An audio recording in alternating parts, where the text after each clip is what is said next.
సర్వకృపానిధి అయిన దేవుని పేరట మీ అందరికీ శుభాభివందనములు తెలియజేసుకుంటున్నాను. జీసస్ న్యూ క్రియేషన్ మినిస్ట్రీస్ ద్వారా ఈ రీతిగా ప్రతిరోజు మీతో అనుదిన ఆత్మీయ ఆహారమును పంచుకోవడానికి దేవుడిస్తున్నటువంటి కృపను బట్టి దేవునికి ఎనలేని కృతజ్ఞతలు. వాక్య ధ్యానంలోనికి మనం వెళ్దాము. అపొస్తలుల కార్యములు 15వ అధ్యాయము 11వ వచనం.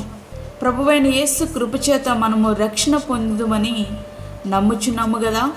సర్వ మానవాళికి పాపపు బంధకముల నుండి విడుదల అనగా రక్షణ ఇచ్చింది దేవుని కృపయే. మనం ఇంకనూ పాపులముగా, బలహీనులముగా, శత్రువులుగా ఉన్నప్పుడు ఈ కృప మనలను రక్షించింది.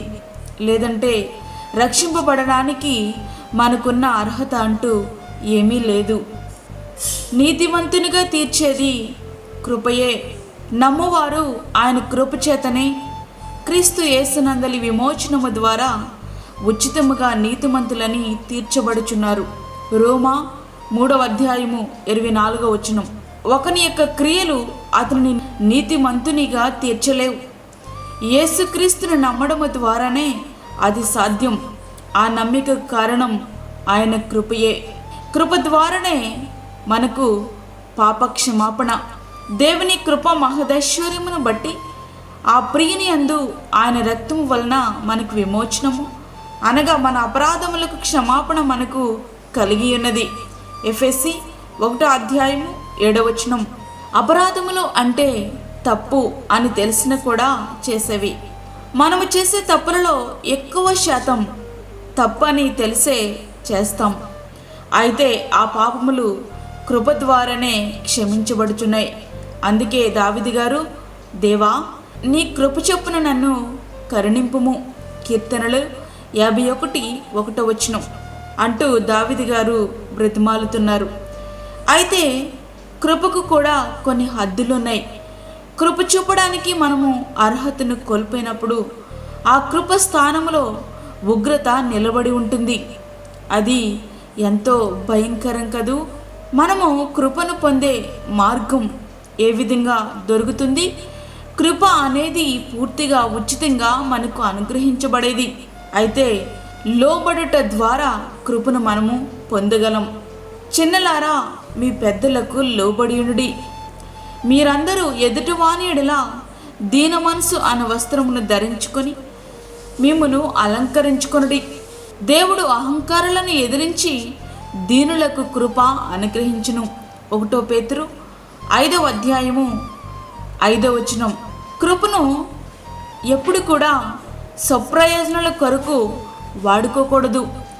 దేవుని నానా విధమైన కృప విషయమై మంచి గృహ నిర్వాహకులయుండి ఒక్కొక్కడు కృపావరము పొందిన కొలది ఒకనికొకడు ఉపచారము చేయడి.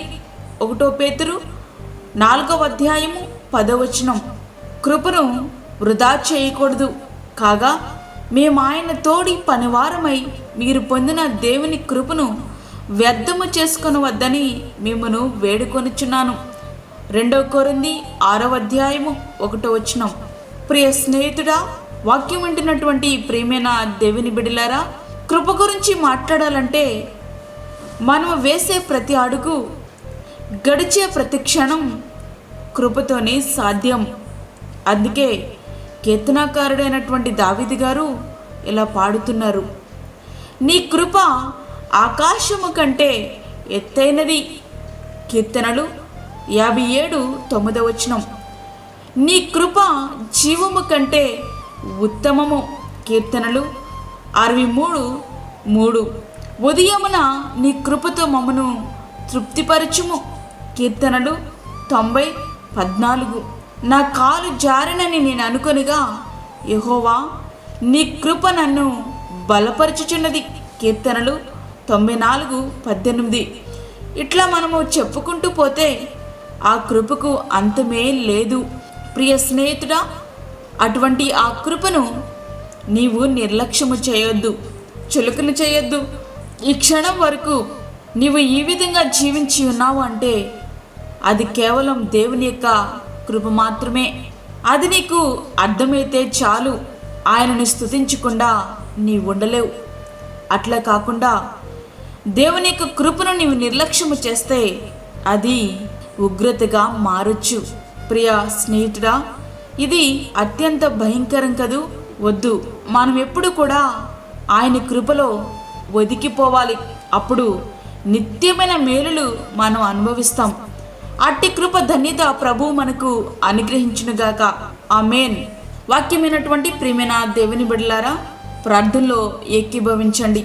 ప్రార్థించుకుందాం. పరిశుద్ధమైన తండ్రి, ప్రేమగల యేసు ప్రభువా, శ్రేష్టమైన అమూల్యమైన మరి యొక్క దినం మా జీవితంలో మీరు అనుగ్రహించారు. నీకు వందనాలు. ఈ దినమంతటికి కావలసిన నీ కృప మాకు తోడుగా ఉంచండి ప్రభువా. నీ కాపుదల మాకు దయచేయండి. వాక్యమైన ప్రతి ఒక్క బిడ్డను మీరు దర్శించండి. ఎవరు కూడా నీ కృపను అజాగ్రత్తగా ఎంచకుండా నీ అందలి భయభక్తులతో వారు ఉండినట్లుగా సహాయం చేయండి. అదేవిధంగా బలహీనులను బలపరచండి. గర్భిణీ స్త్రీలను, చంటి బిడ్డలను, వృద్ధులను మీరు జ్ఞాపకం చేసుకొనండి. వారికి కావలసిన నీ కృప మెండుగా దయచేయండి ప్రభా. అదేవిధంగా గర్భఫలము లేని బిడ్డలకు గర్భఫలము దయచేయండి. అప్పుల బాధలతో ఇబ్బంది పడుచుండి బిడ్డలకు వారి యొక్క అవసరతలు మీరు తీర్చండి. అధికారులను, నాయకులను మీరు జ్ఞాపకం చేసుకునండి ప్రభా. ప్రధానులను మీరు జ్ఞాపకం చేసుకునండి. వారందరూ కూడా నీతి న్యాయములతో పరిపాలించుటకు సహాయం చేయండి. దేశ సరిహద్దుల్లో ఉన్నటువంటి సైనికులను మీరు జ్ఞాపకం చేసుకునండి ప్రభా. వారికి, వారి కుటుంబాలకు రక్షణ దయచేయండి, ప్రొటెక్షన్ దయచేయండి ప్రభా. నీకు స్తోత్రములు. అదేవిధంగా ప్రార్థనలో ఏకీభవిస్తున్న ప్రతి ఒక్క బిడ్డను మీరు దర్శించండి. దూరదేశంలో ఉండి వాక్యముండి నీ బిడ్డలకు కావలసినటువంటి నీ కృప వారిని ఆవరించినట్లుగా సహాయం చేయండి. ఈ దినమంతా నీ కృపను దయచేసి మమ్మల్ని బలపరచమని, మాకు కాదు యెహోవా, మాకు కాదు, సమస్త మహిమ ప్రభావాలు మీకే ఆరోపించుకుంటూ యేసు పరిశుద్ధ నామమున అడుగుచున్నాము తండ్రి. ఆమేన్. ఈ యొక్క వర్తమానములు మీ బంధువులకు, మీ స్నేహితులకు షేర్ చేయండి. దేవుని పనిలో మీరు కూడా పాలిభాగస్తులు కండి. అదేవిధంగా మీ ప్రార్థన అవసరతలు మాకు తెలియచేయండి. మీ కొరకు ప్రత్యేకంగా మేము ప్రార్థిస్తున్నాము. మా ఫోన్ నంబర్ 9177377559. దేవుడు మిమ్మను, మీ కుటుంబమును దీవించునుగాక. ఆమేన్. దేవుని సేవలో మీ సహోదరి అన్నామణి సాల్మన్.